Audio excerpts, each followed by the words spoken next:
Welcome to அம்மங்கா kitchen. நம்ம கிச்சனில் இன்றைக்கி பார்க்க போகிற ரெசிபி என்ன அப்படின்னா சன்னா புலாவ். இது ரொம்ப ரொம்ப டேஸ்டியான ஒரு புலாவுங்க. லஞ்ச் பாக்ஸ் ரெசிபியாக கூட நம்ம குழந்தைங்களுக்கு கொடுத்து அனுப்பலாம். முதல் நாள் ஈவினிங்கே கொஞ்சம் ப்ரிப்பரேஷன்லாம் ரெடி பண்ணி வச்சிட்டோன்னா நம்ம ஈஸியான முறையில் காலையில் ரெடி பண்ணி குழந்தைங்களுக்கு ஆஃபீஸ்க்கு கொடுத்து விட முடியும். வாங்க அது எப்படி செய்யுதுன்னு பார்க்கலாம். சன்னா புலாவுக்கு ஒரு மசாலா ஒன்று அரைச்சிக்கலாம். அதுக்கு ஒரு 6 பல் பூண்டு, 3 பச்சை மிளகாய், ஒரு 5-6 சின்ன வெங்காயம், கொஞ்சமாக கொத்தமல்லி, கொஞ்சம் புதினா, கொஞ்சமாக தேங்காய். இதை எல்லாத்தையும் தண்ணி ஊற்றி நல்லா நைஸாக அரைச்சி எடுத்துக்கலாம். இப்போ குக்கரில் தாளிப்புக்கு 2 ஸ்பூன் அளவுக்கு நெய் சேர்த்துக்கலாம்.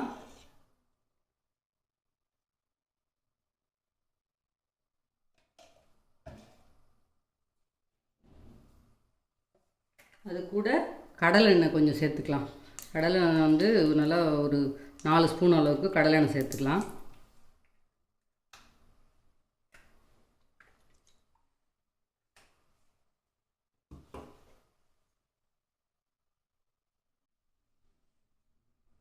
இப்போ நல்லா காஞ்சிருச்சு. இது கூட 2 பிரிஞ்சி இலை, 3 ஏலக்காய், 2 பட்டை, 4 கிராம்பு, ஒரு ஸ்டார்ப்பு எல்லாத்தையும் சேர்த்து பொரிய விட்டுடலாம்.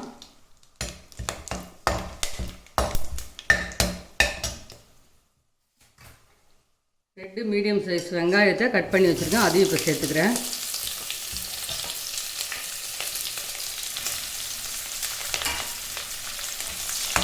நல்லா வதங்கட்டும். நல்லா கோல்டன் ப்ரௌன் கலராக வர்ற வரைக்கும் நல்லா வதங்கட்டும். நல்லா வதங்கிருச்சு. அது கூட இப்போது 1 ஸ்பூன் அளவுக்கு இஞ்சி பூண்டு பேஸ்ட்டு,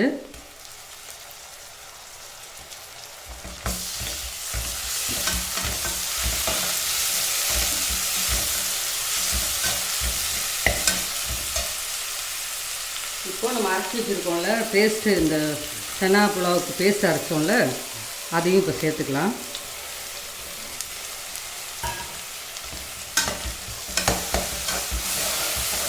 நல்லா பச்சை வாசனை போகிற வரைக்கும் நல்லா வதக்கி விட்டுடலாம்.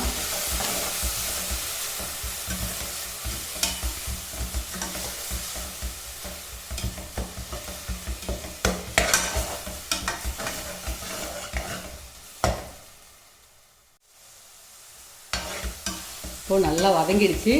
இது கூட நம்ம இப்போது இந்த தக்காளியை சேர்த்துடலாம். தக்காளி ஒரு சின்ன சைஸ் தக்காளி 2 மட்டும்தான் சேர்த்துருக்கேன், நிறைய தக்காளி இல்லை. இது கூட இப்போ நம்ம உப்பு கொஞ்சம் சேர்த்துக்கலாம். உப்பு இந்த அளவுக்கு சேர்த்துக்கிறேன்.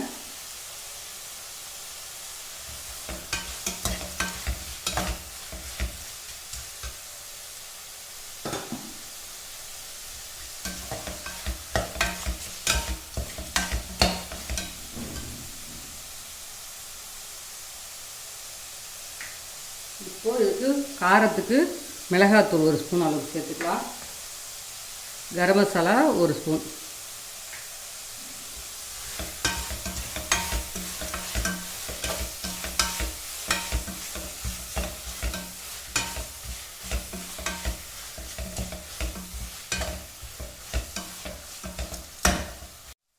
இப்போ மசாலா எல்லாம் நல்லா வதங்கி எண்ணெயெல்லாம் கொஞ்சமாக விட ஆரம்பிச்சிருச்சு.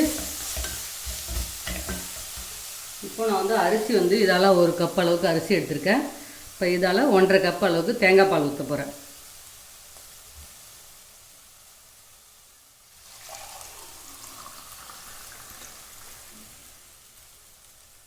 ஒன்று,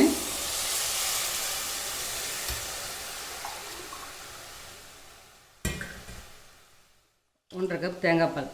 நீங்கள் 1 கப் தேங்காய் பால் 1/2 கப் தண்ணி கூட ஊற்றிக்கலாம். 1க்கு 1.5 அப்படிங்கிற கணக்கில் தான் நம்ம இப்போது தேங்காய் பால் ஊற்றிருக்கோம். இப்போது உப்பு செக் பண்ணிவிடுங்க.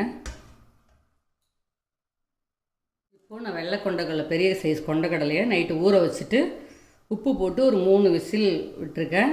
நான் அதை இப்போ சேர்க்குறேன். இதை மசாலாவிலேயே சேர்க்கலாம். நான் இது கொஞ்சம் கடலை வந்து அழிஞ்ச மாதிரி இருக்கிறதுனால நான் கொஞ்சம் தண்ணியை ஊற்றிட்டு அதுக்கப்புறம் சேர்க்குறேன். நீங்கள் வந்து மசாலா வதக்கும் போதே இதை போட்டு வதக்கிக்கலாம். இப்போ நான் இந்த கொண்டக்கடலை அதில் சேர்த்துக்கிறேன்.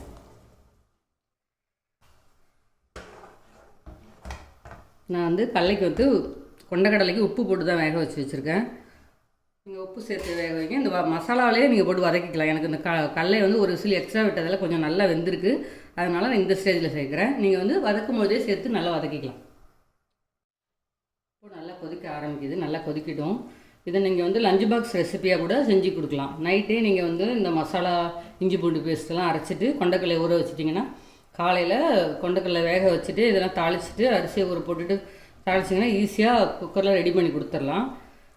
பசங்களும் நல்லா விரும்பி சாப்பிடுவாங்க. ஹெல்த்தியாகவும் இருக்கும். தேங்காய் பால் நம்ம கொண்டக்கடலாம் சேர்க்கறதுனால நல்லா ஹெல்த்தியாகவும் இருக்கும். நல்ல டேஸ்ட்டாகவும் இருக்கும். பசங்க நல்லா விரும்பி சாப்பிடுவாங்க. இப்போது அது நல்லா கொதிக்க ஆரம்பிச்சிருச்சு. இப்போது நான் பாசுமதி ரைஸ் அந்த கப்பால் ஒன்று எடுத்து ஒரு 10 நிமிஷம் அளவுக்கு தான் ஊற வச்சுருக்கேன். அதை இப்போது நம்ம அதில் சேர்த்துடலாம். தண்ணி இல்லாமல், தண்ணி அளவு நம்ம முக்கியம், அதனால் தண்ணி இல்லாமல் வடிச்சிட்டு சேர்த்துருங்க.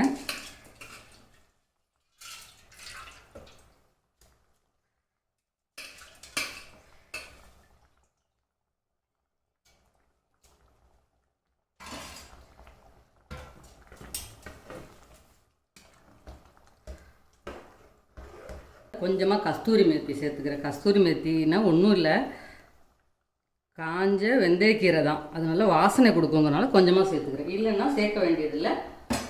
அப்படியே நீங்கள் மூடியை போட்டு 3 விசில் வச்சு இறக்கலாம். அப்படி இல்லாட்டி ஒரு விசில் வந்ததுக்கப்புறம் அடுப்பை நல்லா சிம்மில் போட்டு 10 நிமிஷம் அப்படியே வச்சுருந்து கூட எடுத்துகிட்டா நம்ம புலாவ் சூப்பராக ரெடி ஆகிடும். இதை அப்படியே மூடி போட்டுடலாம். இது இப்போ 3 விசில் விட போகிறேன். குக்கர் விசில் அடங்கிடுச்சு. இப்போ திறந்து பார்க்கலாம்.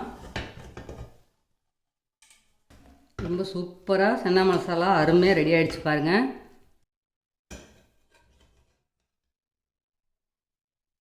ரொம்ப கம கமன்னு வாசனை ரொம்ப நல்லாயிருக்கு. ரொம்ப அருமையான சன்னா புலாவ்.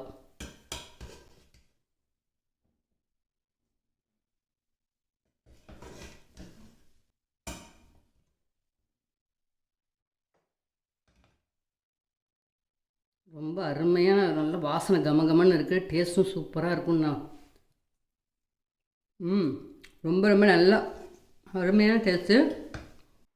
ஒரு அருமையான சன்னா புலாவ் ரெடி. இதே மாதிரி நீங்களும் வீட்டில் செஞ்சு பார்த்துட்டு எப்படி இருக்குன்னு கமெண்ட்டில் சொல்லுங்கள். நம்ம அம்மங்க கிச்சனை எப்பவும் போல் சப்ஸ்கிரைப் பண்ணிவிட்டு லைக் பண்ணிவிட்டு ஃப்ரெண்ட்ஸ் அண்ட் ஃபேமிலிக்கு ஷேர் பண்ணி விட்டுருங்க. நன்றி, வணக்கம்.